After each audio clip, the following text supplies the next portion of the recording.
Hello everyone, good morning and welcome to TVP World. My name is Alex Solinsky and these are the latest headlines. Polish Prime Minister Donald Tusk and his Minister of Defense, Władysław Kosiniak-Kamysz, will sign a deal with the United States on the delivery of logistical support for the second phase of the Vistula program.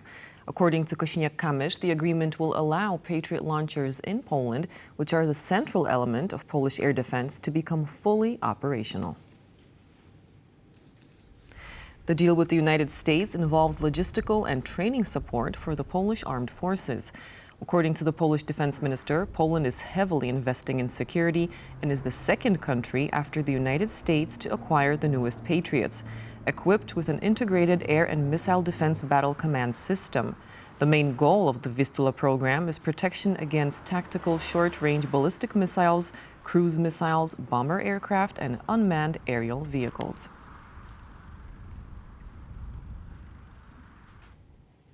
The ministers of foreign affairs for Poland, France, Germany, Italy, and Spain are gathering in Madrid for a summit of the so-called European Big Five. And as stated by the Spanish Foreign Minister, José Manuel Albares, it will be one of the most important summits of the year. As stated by Albares, the main objective of the meeting was to coordinate effective support for Ukraine in achieving a just and lasting peace with Russia. He noted that the first step in this direction would be for both parties to stop hostilities. The Polish delegation to Madrid is led by Radosław Sikorski, who before leaving Warsaw said that the summit in Madrid will be an opportunity to discuss matters of European security and further military, financial, and political aid for Ukraine. It marks another meeting of the 5 EU foreign ministers. The first one took place in November 2024 in Warsaw, and the latest one in the beginning of February in Paris.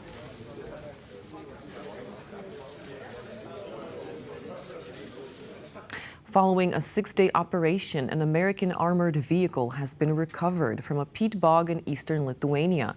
The Lithuanian defense minister has said that the extraction lasted 4.5 hours after 2 ropes were attached to that vehicle.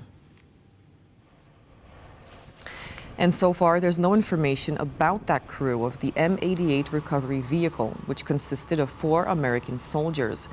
During last week's exercise at a military training area near the Belarusian border, that U.S. Army vehicle, one of the largest armored recovery vehicles, ARV, in use by the U.S. military, got stuck some 4 meters below the surface of the water and under 2 meters of mud. During the nearly week-long operation, NATO forces had to build and widen forest roads, as well as strengthen the banks of the reservoir in order to transport heavy equipment on site. American, Lithuanian, and Polish soldiers took part in these rescue efforts.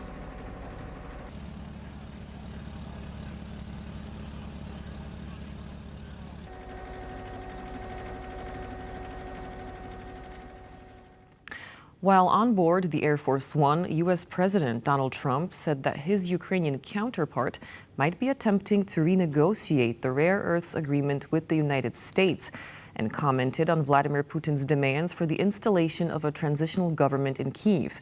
When asked about a potential nuclear deal with Iran, the U.S. president also hinted that he is considering military action to achieve his goals.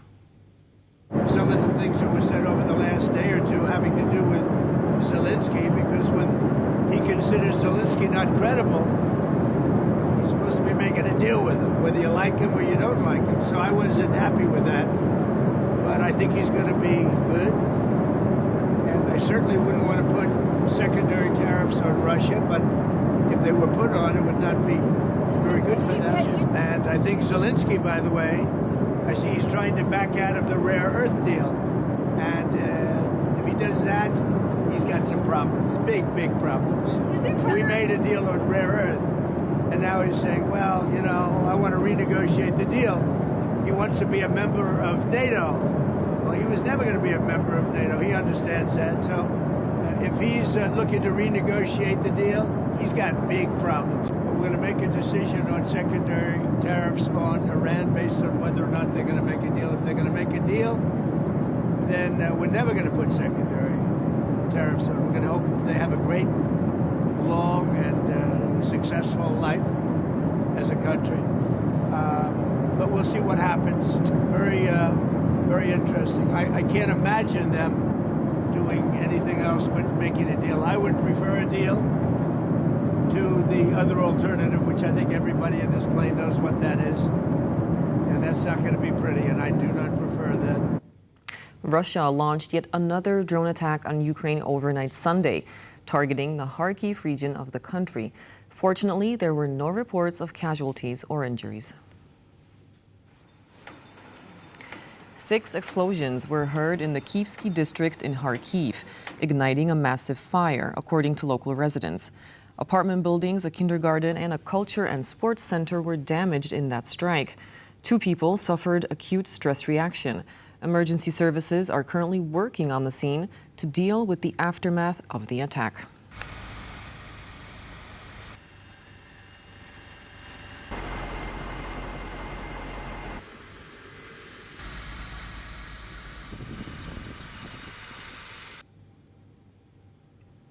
President Trump said he is, quote, very angry and pissed off at the Russian leader for questioning the legitimacy of the Ukrainian president. Now, Trump is threatening Russia with secondary tariffs if he determines Vladimir Putin is stalling on a ceasefire.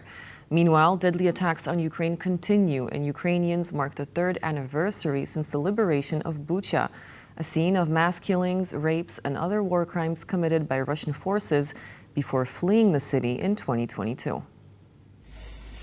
Firefighters are working tirelessly as emergency services comb through the wreckage of destroyed homes. This is the aftermath of the latest Russian attacks on Ukraine's city of Kharkiv, Ukraine's 2nd largest city. Russian drones struck a military hospital, shopping center, apartment blocks, and other targets. President Zelensky stated that Ukraine expects a response from the United States, Europe, and all its allies to the terror directed at Ukrainians. Russia is dragging out the war, and we are providing our partners with full information on the strikes the Russian army is carrying out and the actions it is preparing for. Sunday saw the residents of the city Bucha pay their respects and remember the victims of the massacre committed there by Russian forces. It took place during the fight for and subsequent occupation of the city during the Russian invasion of Ukraine in 2022. I remember that day. I was in territorial defense at that time. And my unit was one of the first to enter Bucha, Irpin, and Hostomel. And what we saw was a horror, absolutely. That shows the real face of Russians. According to Kyiv, more than 1,400 people were killed in Bucha during the occupation, including 37 children. More than 175 people were found in mass graves and torture chambers, and 9,000 Russian war crimes have been identified. 1 year later, following an investigation of war crimes, crimes against humanity, and genocide, the International Criminal Court issued an arrest warrant for Vladimir Putin. Now, the European Union and the Council of Europe are setting up a new international court to prosecute Russian leaders for their involvement and planning of the Ukrainian invasion. We should not only prosecute those who committed these awful crimes, but those who committed the most awful crime, to start the war in the middle of the Europe in 21st century. The new court is called the Special Tribunal for the Crime of Aggression against Ukraine and is to be ready by the end of 2025. In a statement issued to present the new court, European Commission President Ursula von der Leyen said, "When Russia chose to roll its tanks over Ukraine's borders, breaking the UN Charter, it committed one of the gravest violations, the crime of aggression. Now, justice is coming." Alex Simlinsky, TVP World. And now on to news from France, where the French far-right leader Marine Le Pen awaits a court ruling determining whether she is guilty of embezzlement. A guilty verdict would bar the head of the National Rally from running for office of the French president in 2027. Le Pen, leader of the far-right National Rally, along with some 24 other party figures, are accused of diverting more than €3 million of EU funds to pay France-based assistance. The defendants said the money was used legitimately and the allegations define too narrowly what a parliamentary assistant does. Responding to the accusations, the National Rally called the trial, quote, a witch hunt. Marine Le Pen, according to the latest polls, would likely be the front-runner in the 2027 French presidential elections. Prosecutors have asked that Le Pen faces an immediate 5-year ban from running for public office if found guilty, regardless of any appeal process.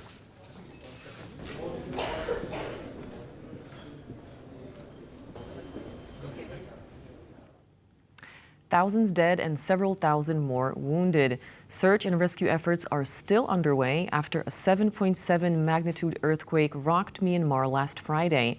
At least 300 people remain missing in the country as rescue workers scramble to save as many lives as possible. These shocking images from Myanmar's earthquake reveal the true scale of the unfolding tragedy. I can't even describe how sad I am or how I feel. I'm at a loss of words when I see this destruction. The death toll from the devastating earthquake is continuing to rise. Overwhelmed hospitals are struggling to cope, while some communities have been left to carry out rescue efforts with limited resources. The 7.7 magnitude quake, one of the strongest to hit Myanmar in a century, struck the war-torn Southeast Asian nation on March 28th. According to the country's military government, the disaster has left approximately 1,700 people dead, 3,400 injured, and more than 300 still missing. This number may be expected to rise. We are still checking to see if there are any more bodies, because this is a restaurant and it was lunchtime. There were a lot of people there. Several neighboring countries, including India, China and Thailand, have sent humanitarian aid and relief teams. Once we detect vital signs or manage to reach someone trapped in the rubble, we, the medical team, step in, either to save lives, assess their condition or arrange a transfer. We have to act quickly because every second counts. The earthquake also shook parts of neighboring Thailand, where it caused the collapse of an under-construction skyscraper in the capital, killing at least 18 people, according to Thai authorities. The first ever orbital rocket launch from Europe took place in Norway on Sunday. But what was meant to be a historic day for space exploration quickly turned into a heart-stopping moment. The rocket, designed to kickstart a new satellite service, fell into the sea less than a minute after liftoff. In less than 40 seconds, the dream of groundbreaking achievement vanished into the sea, leaving behind a scene that speaks for itself. Although the mission did not succeed, ESA Aerospace, the German startup behind the project, offered useful data for future work.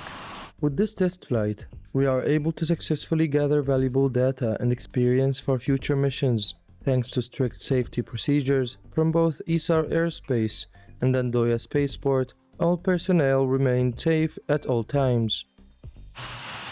The project is a collaboration between the German startup and Norway's Andoya Spaceport, the rocket's launch site. Both noted that Sunday's test had a positive outcome. We at Andoya Spaceport have been working on this for many years, and all our procedures and systems worked according to plan. So we experienced this as a success, even though there are probably many who are disappointed that the flight didn't last a little longer. The launch was meant to pave the way for a new satellite service, positioning ESA Aerospace as a competitor to SpaceX's growing dominance in the industry. Despite the setback, ESA Aerospace is still under an agreement with the Norwegian Space Agency to put 2 maritime surveillance satellites into the orbit by 2028. And with that, we conclude this edition of The World News. But don't go away, as World Talks is up next. Thanks for watching.